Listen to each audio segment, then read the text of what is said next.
Bienvenue aux actualités TVCO. Cette semaine, on a beaucoup de choses pour vous. On commence par l'important projet de 6 millions de dollars pour la rénovation de l'hôtel Belle-Plage à Baie-Saint-Paul. Les paramédics de Charlevoix accentuent leurs moyens de pression pour renouveler leur convention collective. Thérèse Lamy quitte la politique municipale.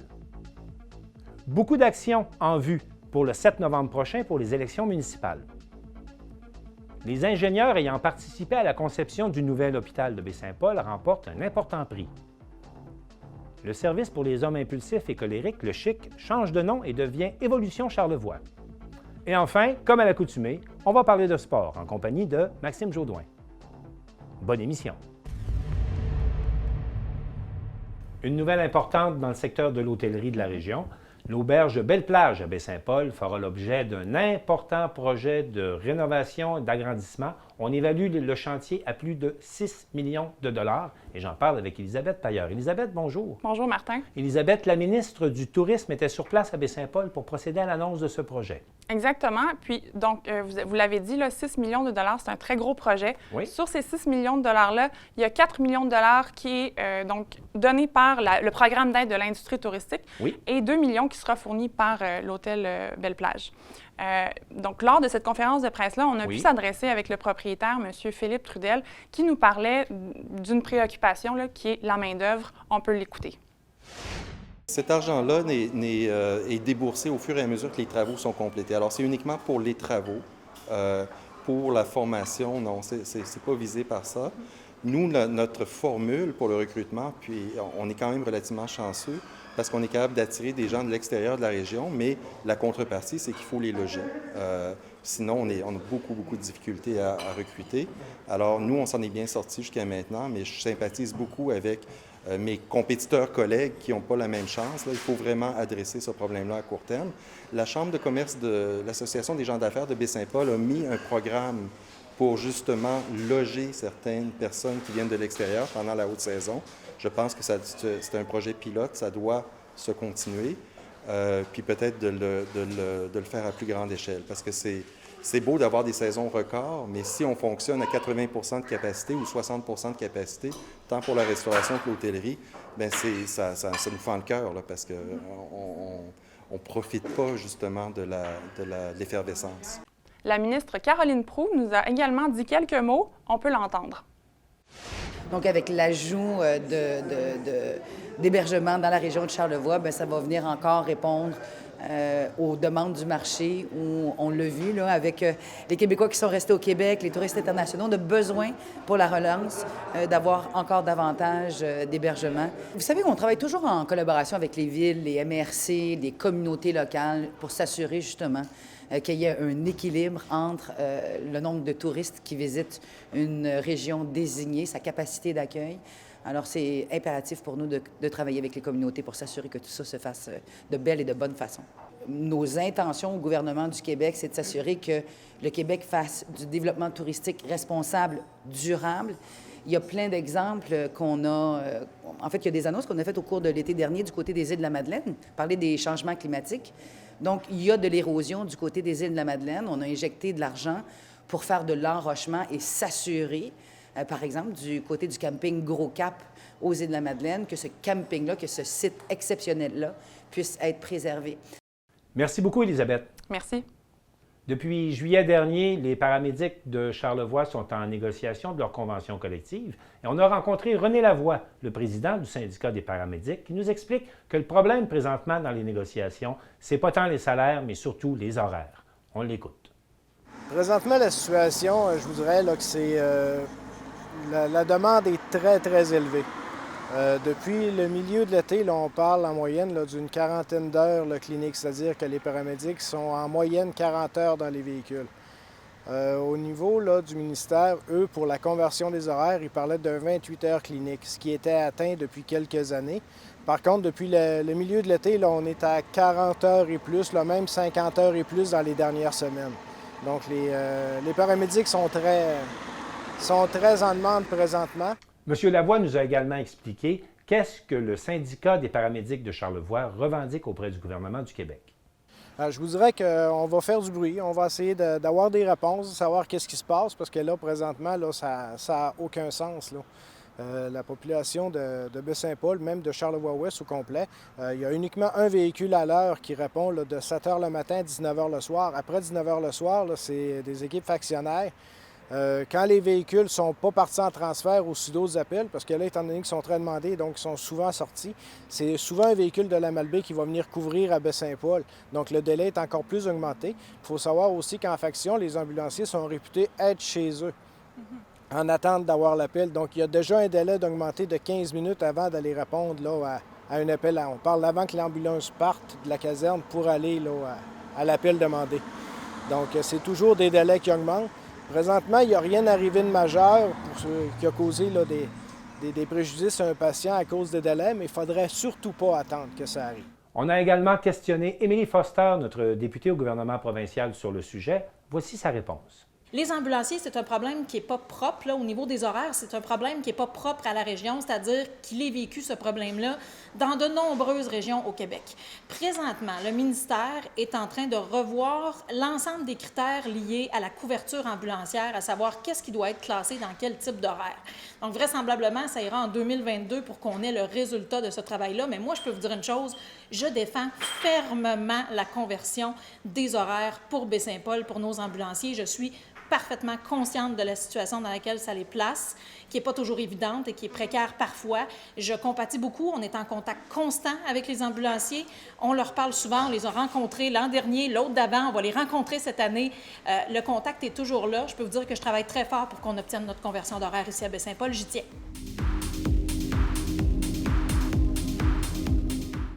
La conseillère municipale Thérèse Lamy, qui représente le district numéro 1 à Baie-Saint-Paul depuis une dizaine d'années, a annoncé qu'elle ne se représentera pas aux prochaines élections municipales.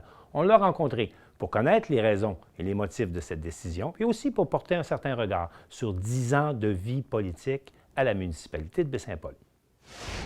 Thérèse Lamy, bonjour. Bonjour. On aimerait d'abord savoir pourquoi vous avez décidé de ne pas vous représenter aux prochaines élections municipales. Oui, c'est à suite à un long processus là, de réflexion, en tout cas, un long processus, court et long à la fois. Oui. Court parce que ça s'est déroulé là, dans la dernière semaine quasiment, mais c'est que j'ai eu, au plan personnel, un hiver assez lourd et qui m'a beaucoup stressée, beaucoup fatiguée. Et puis, j'étais persuadée que, bon, quand même, j'avais envie d'ailleurs de me représenter. Oui. Mais il y a trop de fatigue, j'ai besoin d'au moins 3 mois de repos. Et puis, le 3 mois de repos, c'est maintenant. Et puis, ça coïncide avec une campagne électorale à faire. Et puis, des débuts quand on commence au conseil, c'est le budget qui arrive en premier.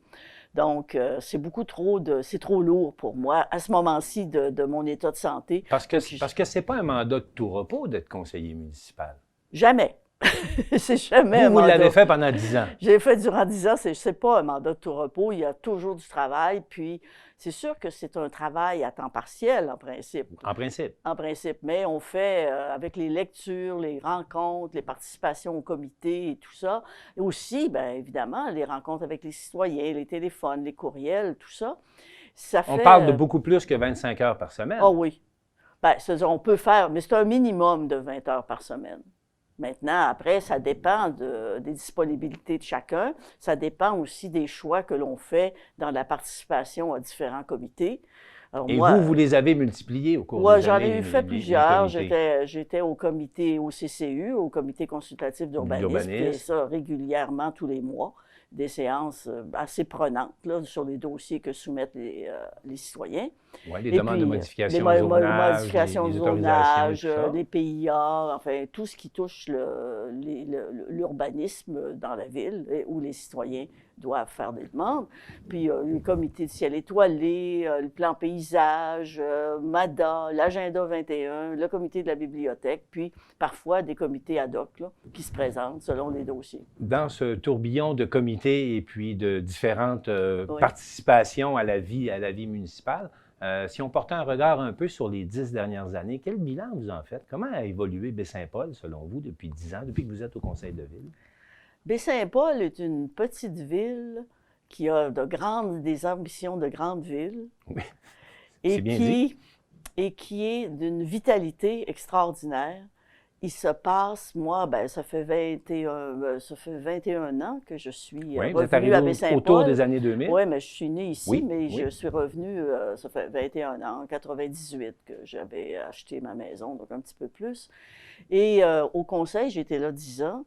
Et ça n'a pas cessé depuis 20 ans d'évoluer, de bouger. C'est assez extraordinaire de voir cette petite ville qui est constamment à l'avant, qui cherche des solutions, qui cherche à être dynamique et être contemporaine, autant par les gestes qu'elle pose, cette ville, que par les citoyens qui s'engagent dans toutes sortes d'aventures. L'entrepreneuriat ici est très dynamique aussi. Les citoyens sont très exigeants, avec raison, et veulent une ville moderne où ils trouvent une qualité de vie. Alors, c'est tout Outre ça. la constance du dynamisme, là, qu'est-ce qui a changé? Est-ce qu'il y a quelque chose qui a changé? Moi, je pense- Qu'est-ce qui a changé à Baie-Saint-Paul en 10 ans? Je pense que ce qui a changé, et ça va avec les enjeux qui confrontent la société en général, Oui. on est de plus en plus conscient à Baie-Saint-Paul de la présence et de l'importance des changements climatiques.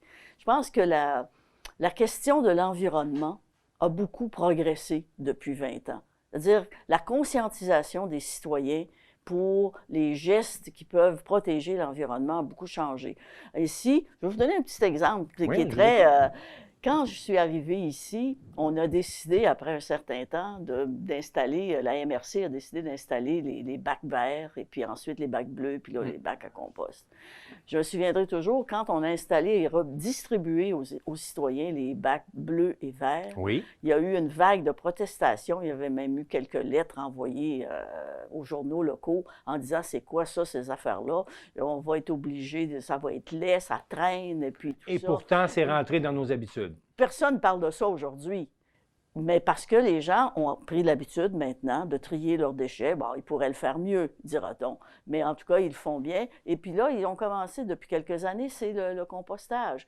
Et les gens le font. Il y en a qui ne le font pas encore, Oui. mais les gens le font. Donc, ça, c'est une petite chose, mais qui est à notre échelle, à nous, un geste concret pour l'environnement. Dans Puis- tous les dossiers que vous avez travaillé, sur lesquels vous avez travaillé, est-ce qu'il y en a un ou deux qui vous suscitent une certaine fierté, comme une belle réussite là, que vous pourriez oui. mettre dans votre cahier d'étudiante? Là? Oh, il y en a plusieurs, il y en a plusieurs. Moi, j'ai été très contente par rapport à quand on a fait l'enfouissement des fils. Ça, c'était la campagne de 2011. L'enfouissement des fils. L'enfouissement des fils. Alors, Rue Saint-Jean-Baptiste. Rue Saint-Jean-Baptiste.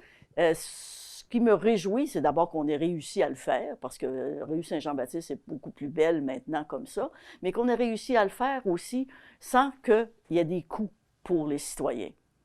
Parce que moi, quand je m'étais présentée à cette élection-là, je disais oui les fils, mais non payés par les citoyens.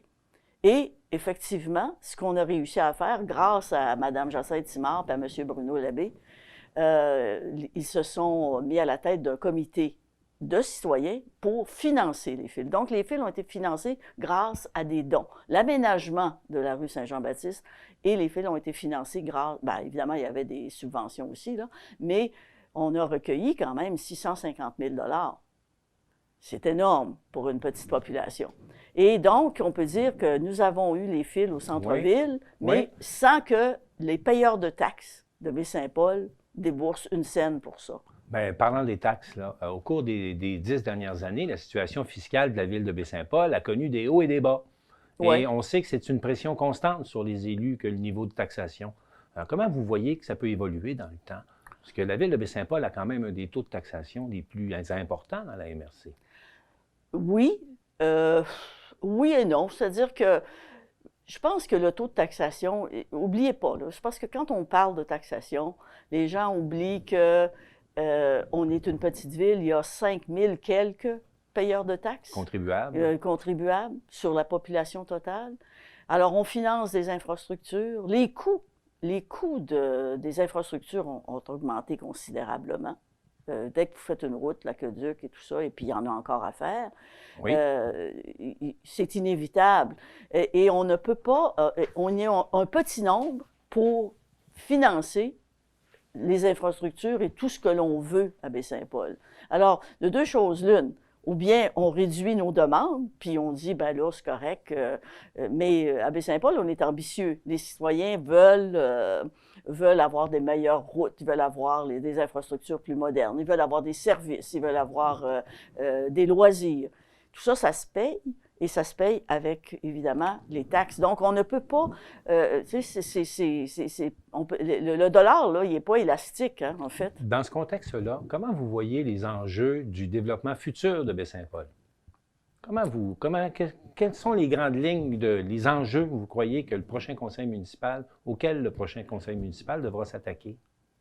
Je pense qu'il y a l'enjeu de l'environnement qui demeure réel. Je pense qu'il y a encore des choses à faire. Il y a à préserver nos paysages, il y a à préserver le ciel étoilé, il y a à faire une meilleure gestion de nos déchets et des matières résiduelles parce que ça nous coûte très cher, tout ça. Il y a aussi les infrastructures améliorées, le rural en particulier. Dans mon district, il y a des routes rurales qui ont été négligées depuis 40 ans. Ça doit être corrigé. Et on doit aussi développer davantage de logements plus abordables. Parce que là, les coûts pour se loger, le coût des résidences ont augmenté très sérieusement, puis c'est davantage vrai avec la pandémie. Il faut trouver de nouvelles façons de loger nos gens pour qu'on puisse, avec du logement abordable, pour que ce soit accessible. Et puis, il y a un défi de population aussi, un défi démographique aussi, qui est très présent dans tout Charlevoix.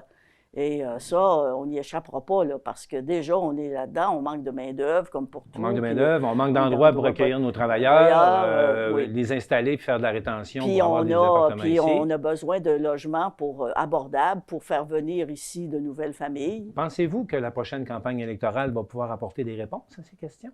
Bien, je l'espère pour ceux qui sont candidats. J'espère que les citoyens vont l'exiger. Oui. J'espère qu'ils vont poser des questions dans ce sens-là, en disant, bien, qu'est-ce que vous nous promettez comme que dans votre programme qui va nous permettre de résoudre les problèmes de logement social, de développement économique. Circulation, peut-être?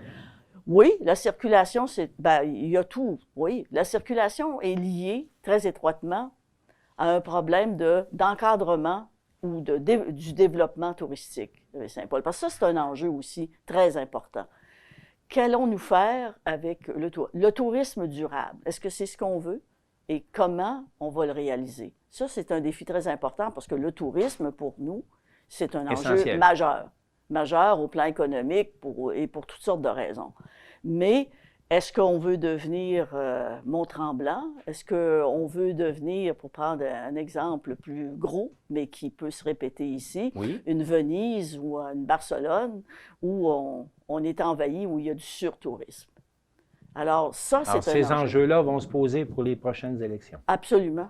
Madame Lamy, en terminant, d'abord, vous remercier pour ces 10 ans de service public et vous souhaitez bien du repos. Et si vous aviez une recommandation à faire aux électeurs en prévision des prochaines élections municipales, ce serait quoi? Les électeurs, un mot à donner aux électeurs, aux concitoyens. D'abord, ils doivent se rendre voter.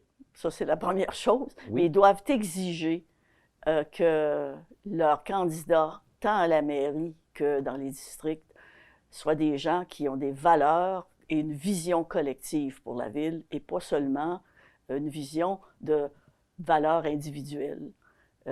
C'est important pour une ville d'avoir une vision collective, une vision communautaire et de gérer une ville avec ces enjeux-là en tête. Bien, Thérèse Lamy, je vous remercie beaucoup et au plaisir. Merci.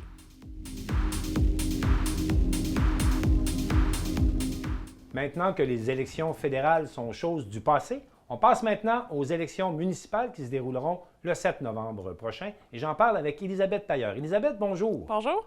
Élisabeth, est-ce qu'on peut faire le portrait tout de suite de ceux qui sont élus et de ceux qui iront en élection? Oui, absolument. Mais avant, je tiens à préciser que tout ce qu'on va dire aujourd'hui, tous les chiffres que je vais dire et les noms, c'est en date donc du 1er octobre, 13h30. Donc, très important parce que ça risque de bouger là, dans les prochaines heures. Oui, parce que les candidats ont jusqu'à 16h30 ce vendredi pour déposer leur candidature. Exactement. Alors, allons-y tout de suite avec les municipalités où on parle de réélection par acclamation. Il s'agit de, donc, à Saint-Hilarion avec Patrick Lavoie, Oui. Les Éboulements avec Pierre Tremblay et à Saint-Urbain avec Claudette Simard. Est-ce qu'il y a des districts qui sont contestés dans ces municipalités? Oui, ça a bougé là, depuis une semaine, absolument. Ah oui, OK. À Saint-Hilarion, on se dispute le poste 5, donc ce sera Mélina Harvey contre Benoît Bradette, candidat sortant. Aux Éboulements, on se dispute le poste 2. Donc, c'est Mathieu Bouchard contre Valérie Deschênes, deux nouveaux candidats. Et à Saint-Urbain, où on se dispute le district 3, c'est la même chose. Jonathan Duval contre Léonard Bouchard, candidat sortant. Là, donc, c'est la même chose que la semaine passée. On peut déjà confirmer qu'il y aura au moins 2 candidats à la mairie dans 3 municipalités. Oui, absolument. Ça, c'est sûr. Et Donc, il y a des élections dans les villes de... Donc, de Petite-Rivière-Saint-François, Île-aux-Coudres et Baie-Saint-Paul. On va pouvoir regarder ici là, à l'écran. On va voir afficher donc la première municipalité pour l'Île-aux-Coudres. Les candidats, on parle de Patrice Desgagnés, donc maire sortant, oui. contre Christian Dufour, qui, comme on le disait la semaine passée, ancien conseiller municipal et ancien administrateur pour les Traverses. Et le poste 3, à l'heure actuelle, est contesté. Donc, ça aussi, ça l'a changé. Là, Donc, il y a 2 candidats qui se présentent au poste 3 à l'Île-aux-Coudres. Exactement. Pour OK. Petite-Rivière-Saint-François, Oui. on a les mêmes candidats au niveau de la mairie, soit Serge Bilodeau, qui est sortant du district 2, contre Jean-Guy Bouchard. Ancien maire de Petite-Rivière qui veut faire un retour. Exactement. Et pour le moment, il n'y a pas de contestation dans les postes de conseillers, mais ça peut changer, là, comme on le disait, là, d'ici 16h30. Là, ouais. Et on en parlait la semaine dernière, ça bouge beaucoup à Baie-Saint-Paul. Ça n'arrête plus, vraiment. Ça là. n'arrête plus? Faudrait sortir le popcorn, tellement ça bouge. Écoutez, pour la mairie, c'est les mêmes candidats, soit Luc Goudreau, qui a déjà affiché d'ailleurs à Baie-Saint-Paul. Oui, on voit ses panneaux, effectivement. Exact. Et Michael Pilote, sortant du district 4. Et pour les contestations dans les districts, on parle de 5 districts là, qui seront en élection. 5 districts sur 6. Exactement. Au moment d'aller sous presse, comme Exactement. on dit. OK. Donc, on va regarder ça On va regarder ensemble. le portrait. Exact. Le district 1, on a Mme Thérèse Lamy, donc, qui se désiste. Oui, on en a parlé, Tout c'est à ça. fait. Puis là, on aura donc 2 nouveaux candidats. Bien, M. Xavier Besson, qui était déjà annoncé, mais M. Patrice Lavoie, donc ancien... On parle du porte-parole, l'ancien porte-parole de l'Auto-Québec? Tout à fait, et qui est maintenant vice-président là, au Hill Knowlton. Une figure connue. Oui, absolument. Au district numéro 1. Ça, c'est une nouveauté d'aujourd'hui, oui, en date de vendredi. Absolument. Oui. Par la suite, district 2, ça, c'est les mêmes candidats là, qu'on avait. Donc, Michel Fizet sortant contre Cassandre Lessard. Oui. Maintenant, si on va au district 3, on a seulement Jean-François Ménard pour le moment. Donc, Et c'est le seul district qui n'est pas contesté encore. Pour le moment, qui ça, rappelons-le, qui était l'ancien district de M. Goudreau. Oui, oui. Au district 4, on a les mêmes candidats que la semaine passée, soit Annie Bouchard contre Francis Bouchard. Annie Bouchard, bien connue là, au Centre communautaire Pro-Santé, et Francis Bouchard, qui travaille pour le SUS de la capitale nationale. Et enfin, les 2 derniers districts? District 5, c'est là où ça a quand même changé, je vous dirais, ça a bougé là, dans les dernières heures, les dernières 24 heures. District 5, Michel Bouliane qui s'est ajouté contre Gaston Duchesne, candidat sortant. Puis le district 6, M. Justin Boilly contre Philippe Lavoie. Donc, beaucoup d'intérêt pour les élections municipales à Baie-Saint-Paul. Oui, absolument.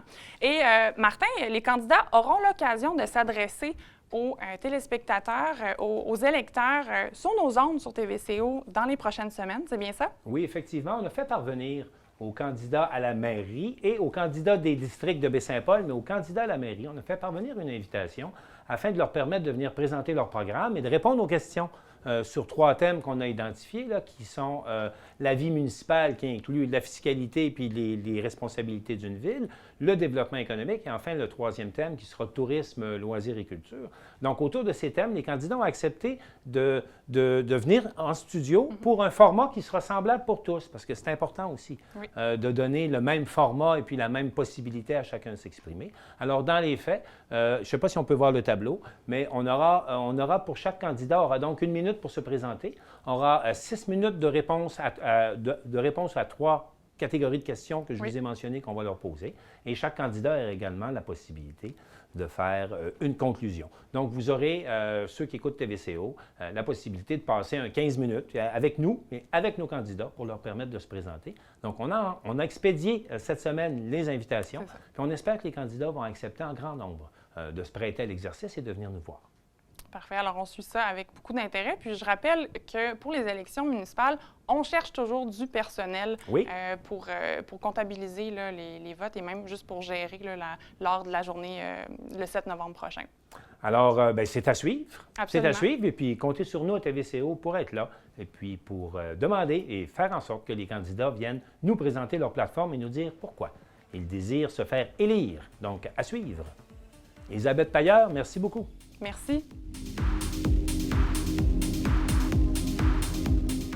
Les firmes Tetra Tech et GHD Consultants ont remporté lors du dernier gala du Génie québécois un important prix dans la catégorie structure de bâtiment, et ça, c'est pour la réalisation de l'hôpital de Baie-Saint-Paul, qui est un hôpital antisismique. On les a rencontrés.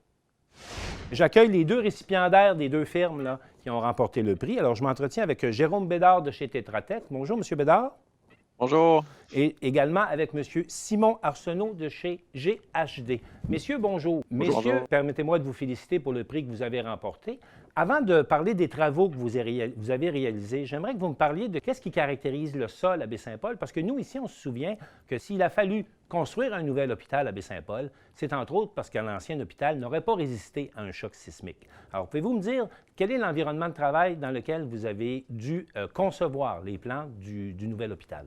Je vais prendre la parole là-dessus, la balle au bon. Donc, merci d'abord de nous accueillir et nous permettre de répondre à vos questions techniques. Donc, pour faire bref, le contexte géomorphologique de la ville de Baie-Saint-Paul qui est encaissée dans une vallée post-glaciaire. Donc, il y a la rivière du Gouffre qui circule au travers de cette vallée-là. Donc, au fil des années, on a apporté plusieurs couches de sable, de gravier et de sédiments autres qui ont rempli, si on veut, la vallée dans le delta de la rivière. Donc, à l'intérieur de ce dépôt-là, en surface, on a un dépôt de sable et gravier, un peu comme sur une plage, si on veut, qui est sujette à de la liquéfaction lors d'un événement sismique. Donc, étant donné la faible densité du sol en place, lorsqu'on a un signal sismique qui provient du socle, bien, on a un potentiel de liquéfaction qui peut se créer parce qu'on génère des surpressions au niveau de la nappe d'eau qui est sous le sol. Donc, on peut engendrer une perte de portance. Il semblerait que dans Charlevoix, notamment à cause de la structure, à cause du sol sur lequel nous sommes établis, il semblerait qu'on est particulièrement sujet à avoir des tremblements sismiques, là, avoir des tremblements de terre. Bien, en fait, c'est ça, la région de Charlevoix, c'est la région la plus active là, au niveau de l'est de l'Amérique du Nord. Là. On parle d'un tremblement de terre environ au jour et demi en moyenne. Bon, c'est pas tous les tremblements de terre qui sont ressentis par la population, là, mais certes, donc, cette région-là est très sollicitée au niveau sismique. Donc, cette contrainte-là s'additionnait à celle des sols en place que mentionnait Simon. Oui. Donc, on avait un peu, là, je vous dirais, au niveau de l'emplacement d'un hôpital, c'était pas nécessairement le meilleur emplacement d'un point de vue, ce point de vue-là, géologique au niveau sismique, mais c'est des beaux défis là, à surmonter par nos équipes là, pour réussir à réaliser le projet. Là. Maintenant, quand on parle de construction antisismique, je comprends qu'on doit concevoir un bâtiment de A à Z. Ça part des fondations et ça va jusqu'à la structure. Mais quelles sont les contraintes, ou en tout cas les contraintes particulières qui sont liées aux constructions qui sont capables de résister aux tremblements de terre? Comme Jérôme mentionnait, évidemment, en fonction des dépôts en place, on a dû améliorer la capacité des sols, justement, à résister à un tremblement de terre de prime abord, avant même de penser à pouvoir mettre la structure sur le site en place.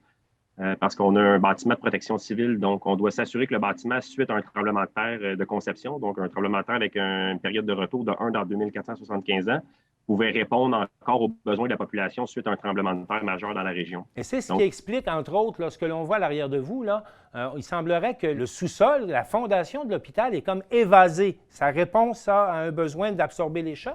J'ai discuté un peu par mon collègue Simon, ce qui était choisi comme type de fondation, c'est un radier. Donc, c'est vraiment une dalle de béton là, sur toute l'ensemble de la superficie du bâtiment qui sert à dissiper les efforts sismiques provenant de la superstructure. La superstructure, dans le cadre du présent projet, ce qui a été choisi, c'est une charpente hybride acier-béton. Pourquoi ce type de charpente-là? Il y avait 2 raisons. La première, c'est vraiment de limiter les efforts sur les fondations, donc pour limiter les tassements. Et donc, aussi ce que ça veut dire que l'acier est plus léger que le béton. Tout à fait, exactement. Vous avez bien compris. C'est environ presque la moitié du poids des charges permanentes. Donc, ça nous a permis vraiment de diminuer la quantité aussi de contreventement dans le bâtiment. Donc, vous permettez, quand on parle de contreventement, on parle de quoi exactement? Bien, contreventement, en fait, il y a différents systèmes possibles. En général, c'est des diagonales. Là. Donc, on voit que c'est des membrures en diagonale. Donc, les poutres, c'est les membrures horizontales, les colonnes verticales. Le contreventement, c'est les diagonales là, qui relient ces nœuds de cette carte, de cette structure-là.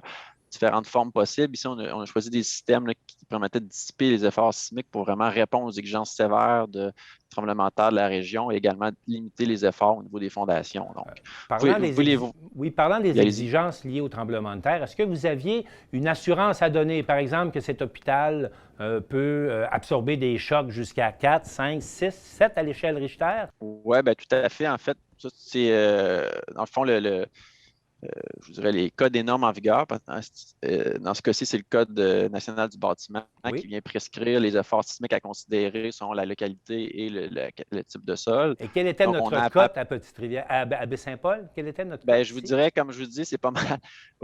Il y a un effet, c'est difficile de répondre directement parce que dans ce cas-ci, il y a vraiment eu des mesures, une analyse propre au site qui a été réalisée en raison de l'important dépôt de matériaux meubles, comme mentionnait Simon. Donc, on avait vraiment on appelle ça un spec de design sismique vraiment propre au site, là. Donc, je vous dirais que la cote n'était pas très bonne, comme je vous dis, au niveau dans localisation pour construire un hôpital d'un point de vue géotechnique et structural. Là. Mais ça a été des beaux défis qu'on a remplis. Exactement. Puis peut-être oui, M. Simon, je vous écoute, oui.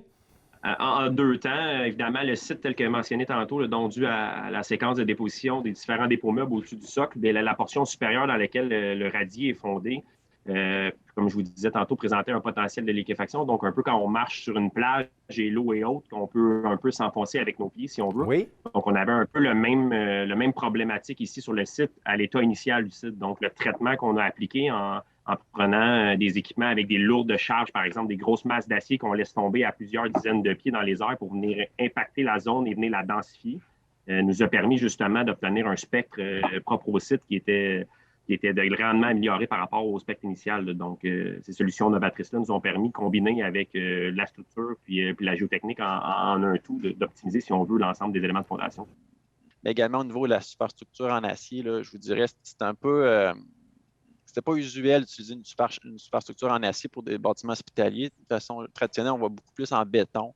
Donc là, vraiment en acier, ce que vous mentionnez, ça minimisait le poids. Ça permettait également de répondre aux exigences sévères au niveau de l'échéancier de réalisation des travaux qui était très court. Donc, ça nous permettait de faire une érection en période hivernale sans avoir de conditions de mise en place de béton à chauffer du béton. Donc, vous avez pu travailler en hiver également pour la construction de l'hôpital. Exactement. Puis c'est vraiment un travail qui est fait de concert avec l'entrepreneur, premièrement, et les entrepreneurs spécialisés, que ce soit au niveau de l'amélioration des sols ou en charpente d'acier. C'est vraiment... faut comprendre qu'un site aussi actif au niveau sismique, bien évidemment, de positionner un hôpital à cet endroit-là, il y a un jeu socio-économique là, et politique qui entre en jeu à ce moment-là. Mais à partir du moment où le site est sélectionné, on doit vivre avec les différents inputs que le site va nous apporter. Donc, comme mentionnait Jérôme, la structure d'acier aussi, l'important, c'était d'alléger le plus possible la superstructure parce que aussi dans le village de Baie-Saint-Paul, il y a une forte pression artésienne sous le dépôt à grande profondeur. Oui, c'est l'eau de grande profondeur que nous avons ici.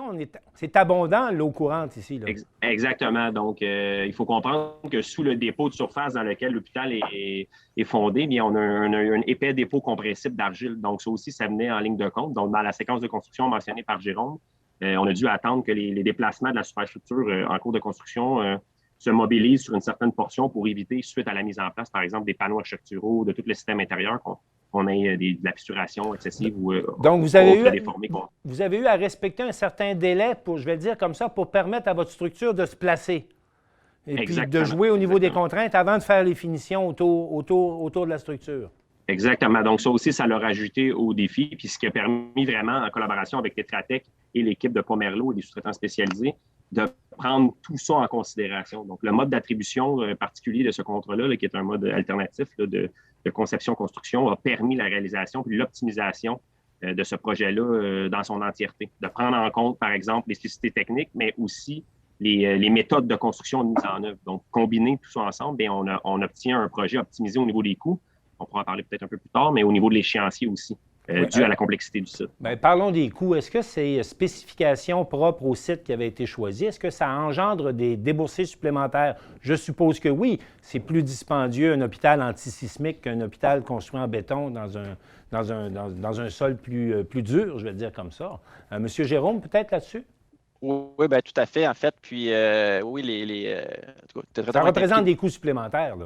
Oui, tout à fait, ça représente des coûts supplémentaires, mais en fait, peut-être renchérir ce que Simon mentionnait. Oui. le mode de réalisation du projet en conception, construction, financement, d'asseoir autour de la table dès le début, dans le fond, l'entrepreneur qui réalise les travaux, les professionnels qui font l'ingénierie et l'amélioration des sols, par exemple, l'entrepreneur spécialisé, mais ça peut vraiment dégager beaucoup de solutions novatrices qui répondent aux exigences, qui répondent à l'échéancier. C'est ça, je pense, le symbole de la réussite de ce projet-là. C'est vraiment cette synergie-là qui s'est développée dès le début du projet, dès le début de la qualification de notre équipe. Là. Et en quoi l'expérience que vous avez vécue tous les deux à Baie-Saint-Paul vous permet d'espérer que ces solutions peuvent s'appliquer ailleurs ou seront en demande pour d'autres bâtiments publics à travers le Québec? Est-ce que c'est une expertise nouvelle ou en tout cas un savoir-faire amélioré que vous avez acquis en travaillant à l'hôpital de Baie-Saint-Paul? Bien, moi, je peux parler pour la portion structurale, là, tout à fait. Là, juste le principe d'une charpente d'acier mixte, là, je veux dire, ça a quand même ouvert des portes. Là, puis on l'a réutilisé dehors par la suite sur d'autres sites avec des contraintes similaires, par exemple au niveau de capacité portante limitée ou autre. Là. Je vous dirais, instinctivement, les hôpitaux, on les voyait vraiment en béton pour des raisons de contrôle de bruit, de vibration, mais c'est possible d'avoir les mêmes performances avec une charpente d'acier mixte qui offre les avantages du béton, mais aussi les avantages de l'acier, comme vous mentionnez, de réduire le poids et de faciliter l'érection, par exemple, en période hivernale. Et on comprend également que l'acier a une certaine élasticité que ne nous offre pas le béton. En fait, oui, puis pour ça qu'on met de l'armature grosso modo dans le béton. C'est pour avoir les avantages de l'acier, la ductilité de l'acier, par exemple. Donc, une charpente d'acier, oui, offre cette ductilité-là nécessairement. Monsieur Simon, de votre côté, est-ce qu'effectivement, les travaux que vous avez faits à Baie-Saint-Paul vous ont permis d'augmenter votre savoir-faire et puis de développer d'autres chantiers à partir de ce que vous avez appris à Baie-Saint-Paul? Bien, tout à fait. Dans un contexte où la densité de population est de plus en plus grande dans les zones urbaines principales, même au Canada et partout dans l'Ouest et en Amérique du Nord, aux États-Unis, par exemple, on se retrouve souvent avec des sites, malheureusement, qui ont non été exploités dans le passé dû justement à des dépôts, par exemple, géotechniques qui étaient non favorables à la l'érection d'un bâtiment ou la mise en œuvre de d'autres types d'infrastructures. Donc, les techniques qui ont été développées ici, tout le processus d'interaction sol-structure, l'analyse combinée, autant des efforts de la superstructure, des fondations et du traitement de sol qui a été réalisé là, en 2 temps sur le site, bien, ça nous aide grandement à déployer ces systèmes-là dans d'autres bâtiments, autant dans la province qu'ailleurs. Donc, autant Jérôme, je pense, chez Tetratek dans l'Ouest canadien, mais nous aussi, partout dans le monde, on travaille sur des projets avec des complexités sismiques et géologiques dont chacune des parties peut être intimement rapprochée ou reliée, si on veut, à ce qu'on a rencontré sur le site durant. Félicitations encore une fois, messieurs Bédard et Arsenault, en espérant que ce que vous avez appris à Baie-Saint-Paul pourra vous servir ailleurs, au Québec et dans le monde. Et là-dessus, je vous dis à la prochaine. Merci à vous. Merci à vous. Le CHIC, le Service pour les hommes impulsifs et colériques de Charlevoix, devient Évolution Charlevoix et on a assisté au lancement de cette nouvelle image de marque.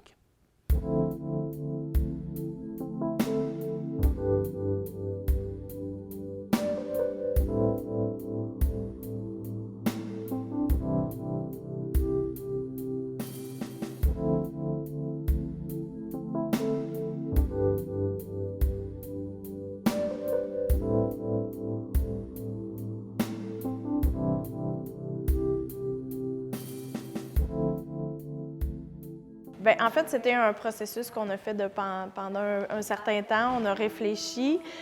Comme je l'ai dit précédemment dans mon texte au départ de l'événement, en fait, on recevait souvent des commentaires un petit peu qui nous disaient de partenaires ou même de participants qui venaient dans nos services, qui nous disaient que notre nom, le Service pour hommes impulsifs et colériques, ça faisait un peu négatif et péjoratif.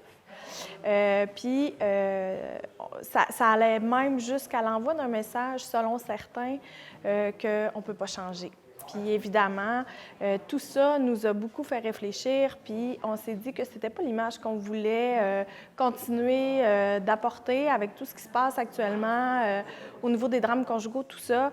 Nous, on voulait plutôt porter une image qui était positive, dire que des comportements de violence, ça peut se changer, ça peut se modifier, que quand une personne décide de faire un cheminement, bien, qu'elle peut évoluer. D'où le nom d'Évolution Charlevoix. C'est un peu le processus en rapide qu'on a fait, là, mais qui nous a pris un certain temps. Je vous dirais qu'à la base, ça reste quand même principalement pour les hommes. Par contre, on a un volet jeunesse pour les enfants et les adolescents, garçons et filles. Ça, c'était quelque chose que déjà dans la population qui est quand même assez bien connue.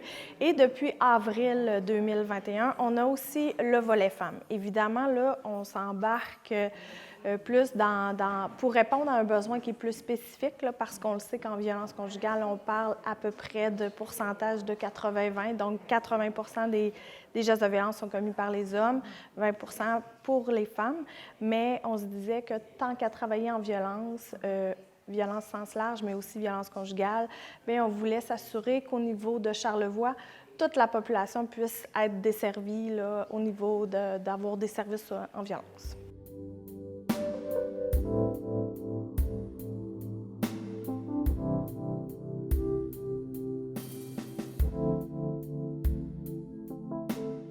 C'est de plus de savoir quel genre de personne je suis, là, un petit peu. Tu sais, quand on se fait souvent dire qu'on pète des coches pour rien, quand il y a des explosions, quand on frappe dans les murs, quand on insulte, tout ça. Bien, déjà là, à la base, c'est quelque chose qui n'est pas très sain. C'est-à-dire qu'au niveau de l'expression des émotions, la reconnaissance des émotions, il y a un petit quelque chose. Tu sais, on ne se le cachera pas. Fait qu'à partir de ce moment-là, je pense que c'est un bon moment pour se questionner sur est-ce que j'aurais besoin d'aide, est-ce que je devrais aller consulter.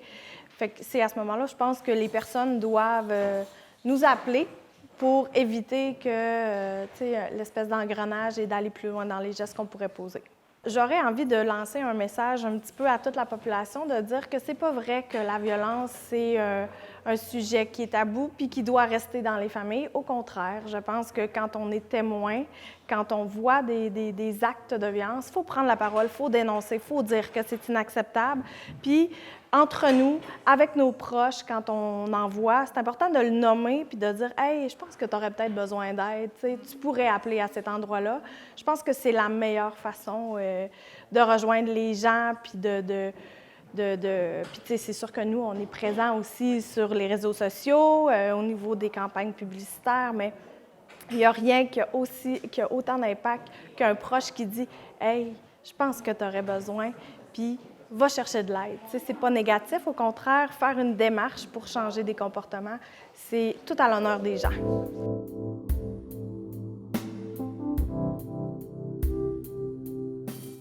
On apprenait cette semaine la nomination d'Anne-Claire Poisat à titre de nouvelle directrice générale du Centrum et Élisabeth Tailleur l'a rencontrée.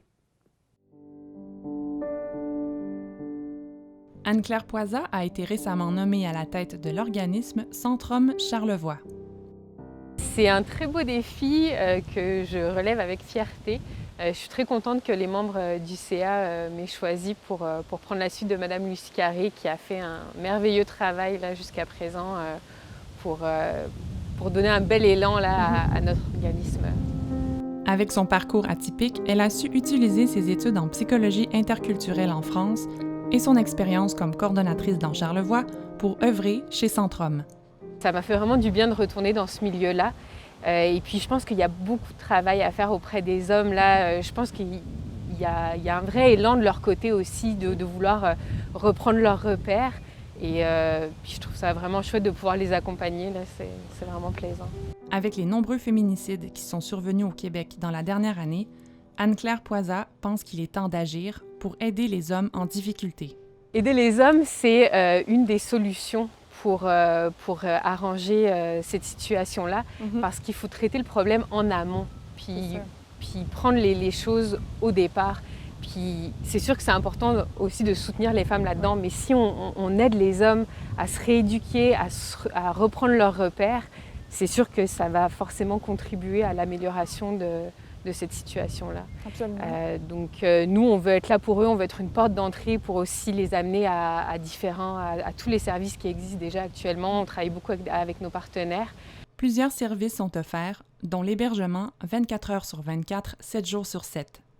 On a l'accompagnement individuel où, c'est ça, on accompagne chaque homme dans son cheminement personnel, donc peu importe sa problématique. Là aussi, on peut faire des références selon le besoin de cette personne-là.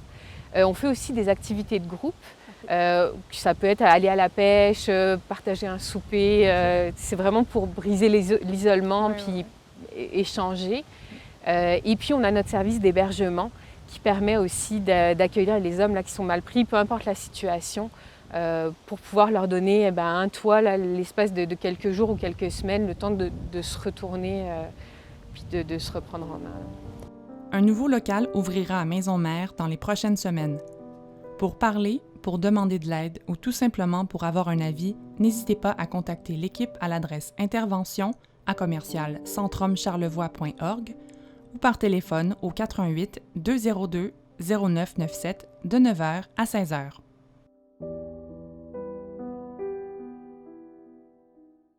C'est maintenant le moment de parler de sport en compagnie de Maxime Jodoin. Maxime, bonjour. Bonjour, Martin. D'abord, sur la scène locale, oui. Il va y avoir un nouvel événement pour les coureurs. Et encore une fois, là, ça a été rendu possible grâce aux événements Ricana. Oui, donc l'organisation qui lance un nouveau rendez-vous annuel qu'on appelle les Rencontres du Trail cet automne. Donc, ce sera en collaboration avec la Fédération québécoise d'athlétisme. Vraiment, c'est un beau projet.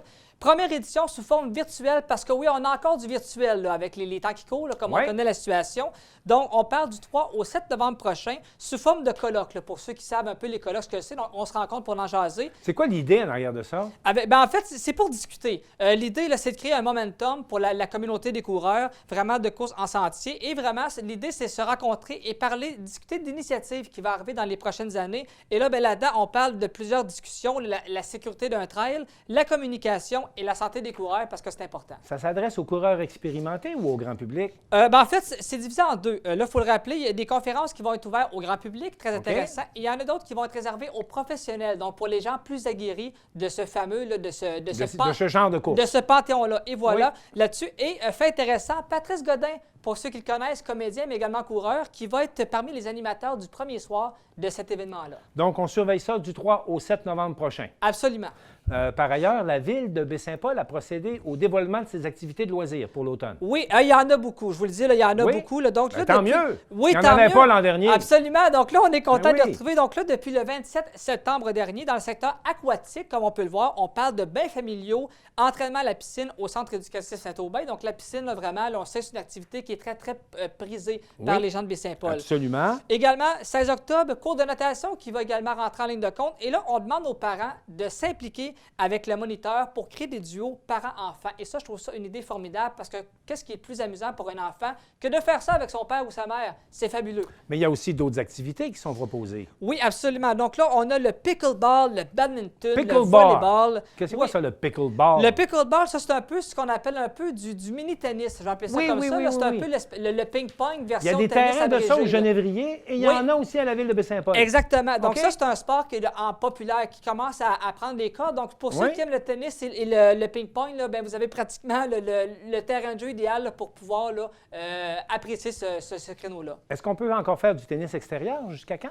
Oui, donc là, le tennis, donc on parle les vendredis, samedis et dimanches. Ça sera disponible pour faire ça, c'est toutes ces pour les prochaines semaines encore. Exactement, exactement. Okay. Et là, pour le tennis extérieur, ici, on arrive du lundi au vendredi, mais attention, passeport vaccinal pour les 13 ans et plus. Ça, c'est un outil qu'il ne faut pas oublier. Pour la pratique de l'ensemble des sports qui sont annoncés dans la programmation. Oui, c'est ça. Passeport vaccinal obligatoire. Et voilà, et voilà. On peut s'inscrire comment? Oui, bien là, présentement, en ligne, c'est terminé au moment où on se parle, malheureusement. Par contre, c'est possible de le faire au comptoir, donc évidemment sur place.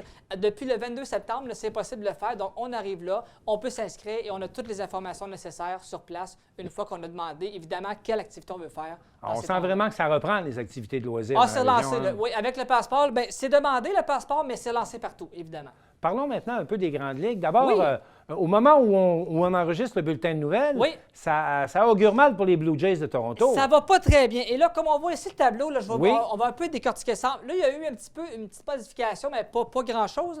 Là, les Yankees, présentement, sont au premier rang dans la section équipe repêchée 1 et 2.